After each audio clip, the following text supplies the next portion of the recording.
जी कह रहे हैं कि 150 से भी अधिक पुरुषों से संबंध हो गया, अभी इतना नाकरा हो गया।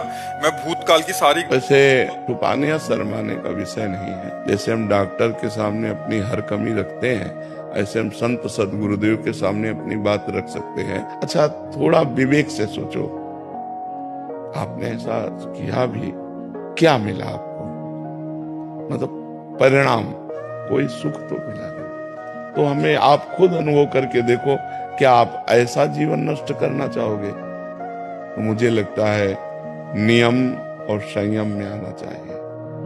अगर आप अभी अनुभव कर लें तो कर लेने, कुछ दिन बाद हमारी बात याद कर लेना, हाथ कुछ नहीं लगेगा।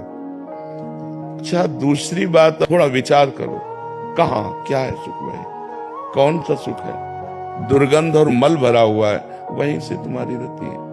तो हमें लगता है अगर हम ब्रह्मचर्य धारण करें और भगवान की तरफ बढ़ते हुए समाज सेवा करें, ब्रह्मचर्य भी तो एक मार्ग है जिसके द्वारा हम परमात्मा प्राप्ति करें, समाज सेवा करें, जो चाहे वो कर सकते हैं। इस तरह मल द्वार में अपने को आसक्त करके जीवन व्यतीत करना मुझे लगता है कि ठीक नहीं है। स्त्री पुरुष का जो संयोग है वो संतानोत्पत्ति के लिए, धर्म में काम को भगवान अपना स्वरूप कहते हैं। धर्म में काम में हूं, तो वो धर्म तो यहाँ दिखाई नहीं दे रहा।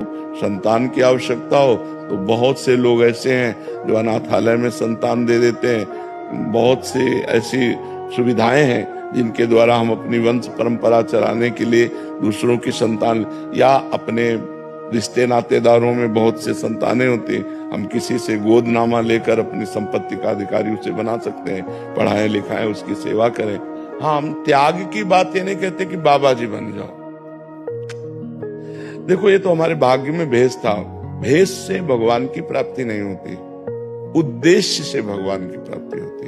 आप गृहस्थ में रहिए, अच्छे पवित्र आचरण कीजिए, ब्रह्मचर्य का व्यवहार कीजिए। जैसा हमें जीवन मिला है, हम उस जीवन को सही मोड़ पे लाएं। ऐसा तो है कि हमारे गलत संस्कार हैं तो हम गलत संस्कारों की तरफ बढ़ते चले जाएं। जैसे हम भोजन पाते हैं तो शौच का वेग आता है, पेशाब का वेग आता है, ऐसे काम का वेग आता है। उस काम के वेग को भजन के द्वारा, हे नाथ हे करुणा में, तो भगवान संभाले तो संभला है, नहीं बालू का बांध है, 1 मिनट में टूट के कहां से कहां पहुंच जाए। तो आप लोग शर्माओ मत, कोई समाज से हे मत समझो। ये पूर्व का संस्कार ऐसा आया है, इस पर विजय प्राप्त करो।